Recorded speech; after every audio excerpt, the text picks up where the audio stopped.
Balik lagi di SDB ART. Gunung Pulosari, Pandeglang, Banten.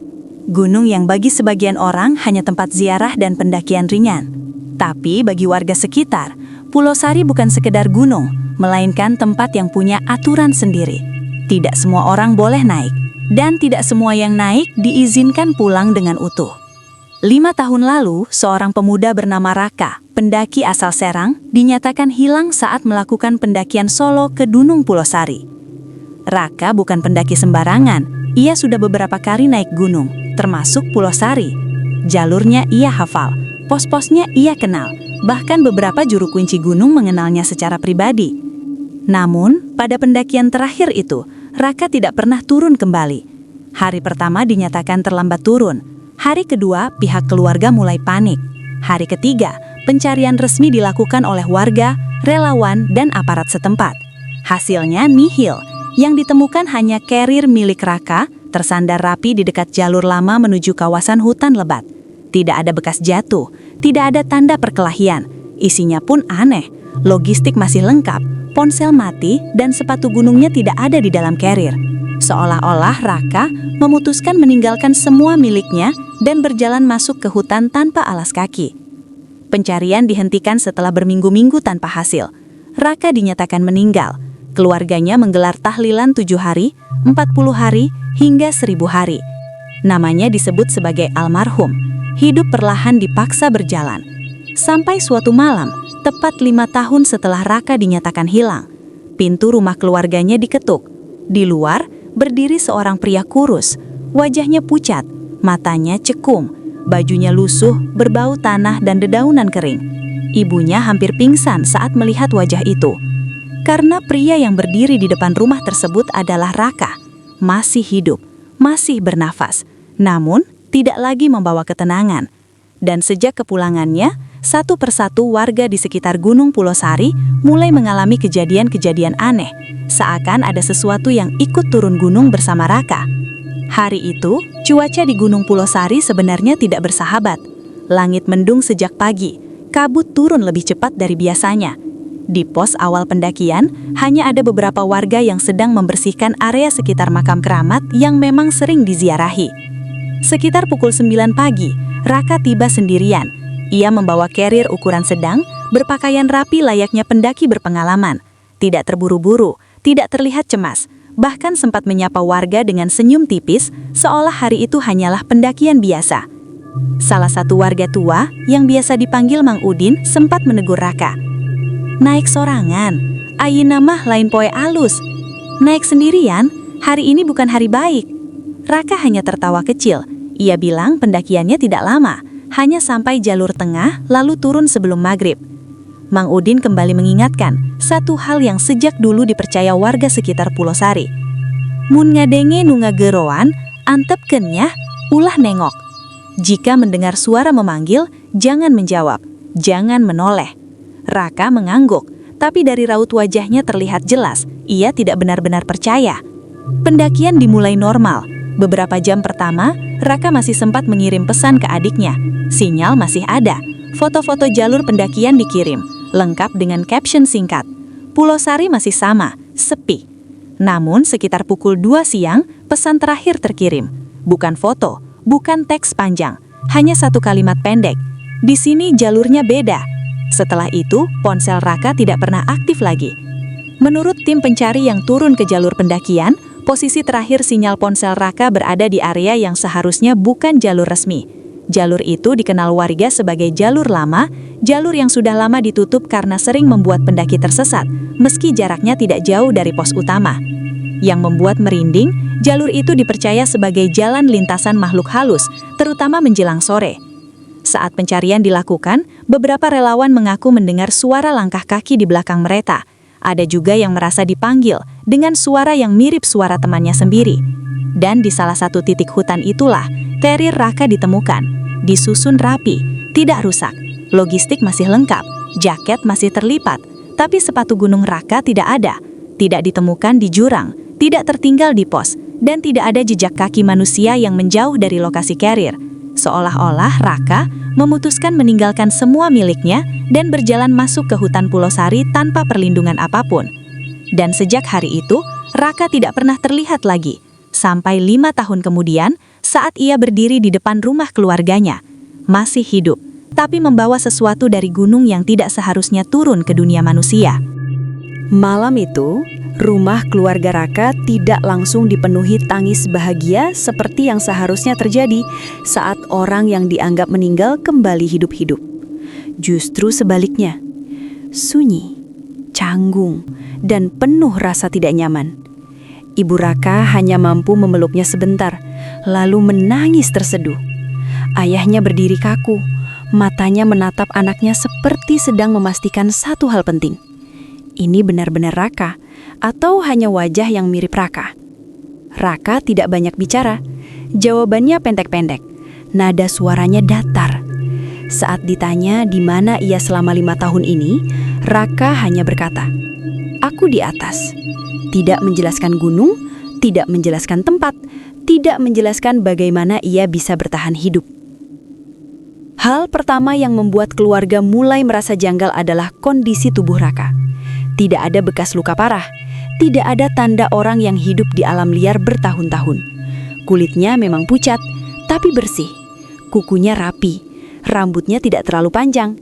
Seolah-olah ia tidak hidup 5 tahun di hutan, melainkan baru pergi sebentar. Malam itu, Raka menolak makan, menolak mandi, dan yang paling aneh, ia menolak tidur di kamar lamanya. Ia memilih duduk di ruang tengah, menatap kosong ke arah pintu sampai menjelang subuh. Adik Raka yang terbangun malam-malam mengaku melihat kakaknya berbisik pelan sendirian, seperti sedang berbicara dengan seseorang yang tidak terlihat. Keesokan harinya, kabar kepulangan Raka menyebar ke seluruh desa. Warga berdatangan, ada yang menangis haru, ada yang bersyukur, tapi tidak sedikit yang datang dengan rasa takut. Beberapa orang tua desa langsung menyadari satu hal yang mencurigakan. Raka tidak pernah menoleh ke arah Gunung Pulau Sari. Padahal dari halaman rumahnya, puncak gunung itu terlihat jelas. Banyak warga yang tanpa sadar akan menoleh ke arah gunung. Entah sekedar refleks, entah rasa hormat. Raka tidak, seolah-olah ia dilarang menatap ke sana. Seorang tetangga memberanikan diri bertanya, "Rak, kamu ingat gak Mang Udin?" Raka terdiam lama, lalu menjawab pelan, "Jangan sebut nama itu."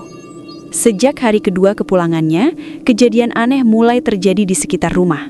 Dan setiap menjelang maghrib, bau tanah basah dari hutan tercium kuat, meski cuaca sedang cerah. Puncaknya terjadi saat malam Jumat. Ayah Raka terbangun karena mendengar suara langkah kaki keluar rumah. Saat pintu dibuka, Raka sudah berdiri di halaman, menghadap lurus ke arah Gunung Pulau Sari. Kakinya telanjang, matanya terbuka lebar, dan bibirnya bergerak pelan, mengucapkan kalimat yang membuat ayahnya gemetar. "Mereka nyuruh aku pulang lagi." Sejak malam itu, keluarga Raka sadar satu hal. Yang kembali ke rumah mereka memang bernama Raka, tapi tidak semua dari dirinya ikut pulang. Dan Gunung Pulau Sari masih menunggu bagian yang tertinggal. Keesokan harinya, ayah Raka mendatangi Mang Udin.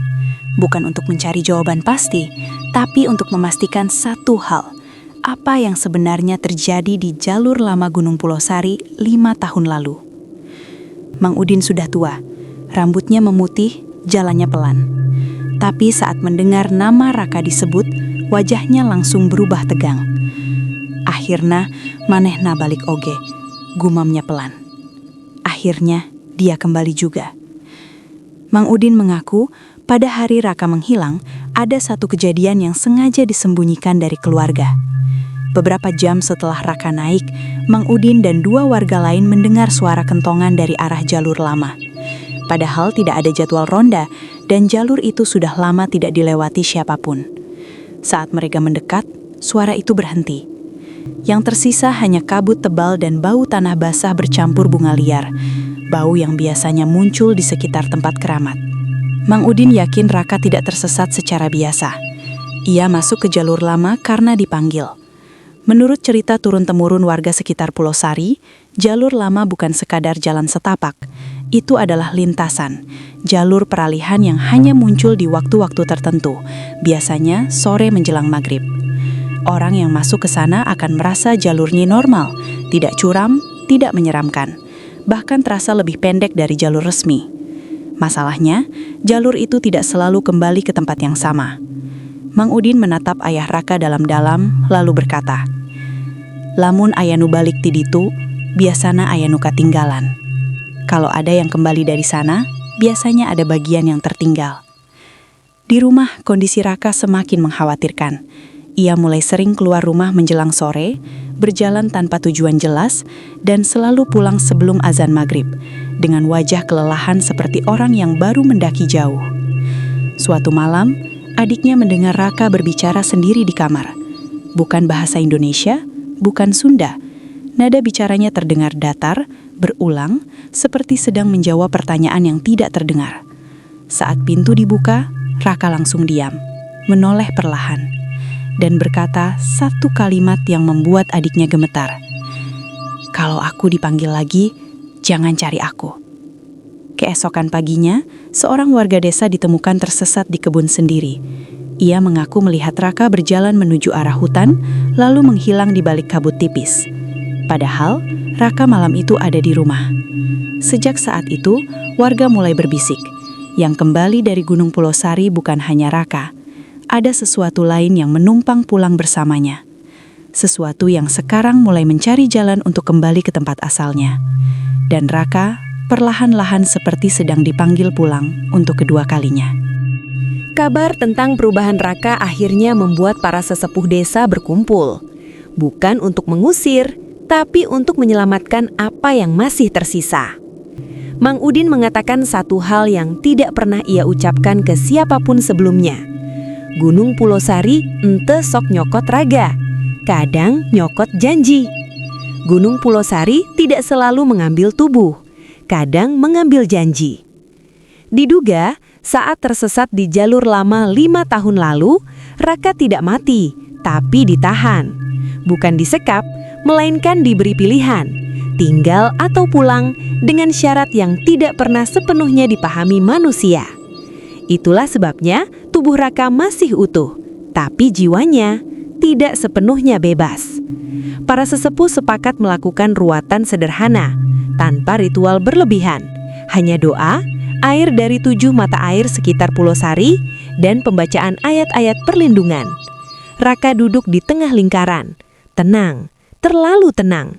Saat doa dibacakan, angin tiba-tiba berembus kencang, lampu minyak bergetar, dan Raka untuk pertama kalinya sejak pulang menangis.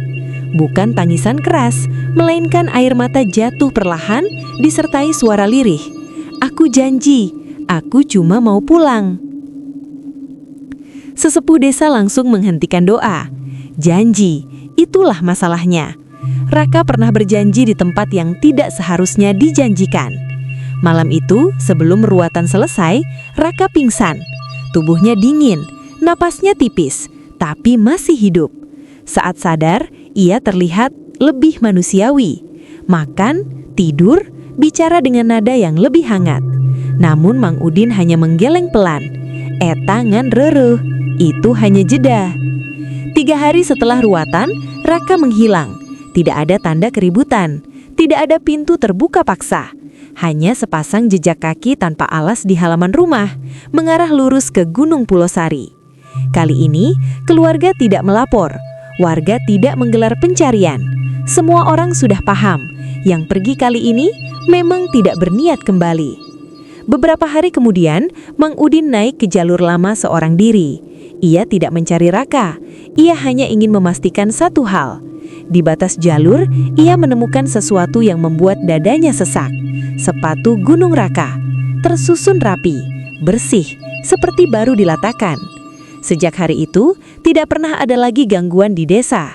Tidak ada bau tanah basah menjelang maghrib. Tidak ada langkah kaki tanpa wujud. Dan anehnya, warga sepakat pada satu hal. Ingatan tentang Raka perlahan memudar. Foto-fotonya terasa asing. Suaranya sulit diingat. Seolah-olah gunung itu tidak hanya mengambil manusia, tapi juga jejak keberadaannya.